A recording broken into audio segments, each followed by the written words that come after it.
தொகுதி மறுசீரமைப்பு விவகாரத்தில் தமிழ்நாடு முதலமைச்சர் எடுத்த நிலை சரியான நிலை என்று முன்னாள் மத்திய அமைச்சர் ப சிதம்பரம் தெரிவித்துள்ளார்.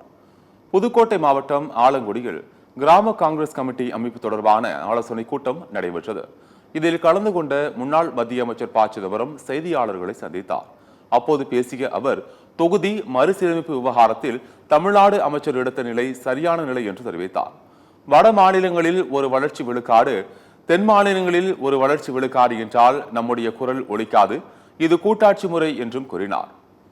முதலமைச்சர்கள் போர்க்கொடி தூக்கியுள்ளது மிகச் சரியானது. இது மிகப்பெரிய பாதகத்தை ஏற்படும் என்றும் கூறியுள்ளார். தமிழ்நாடு முதலமைச்சர் எடுத்த நிலை சரியான நிலை. அதை இன்று ஆந்திர, தெலுங்கானா முதலமைச்சர், கர்நாடக முதலமைச்சர், ஏற்கனவே கேரள முதலமைச்சர், இன்னைக்கு அகாலி தளம் கூட ஆதரிச்சிருக்கு.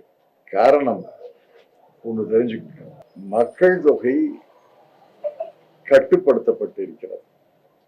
ஏறத்தாழ எல்லா மாநிலங்களிலேயும் கட்டுப்படுத்தப்பட்டிருக்கிறது.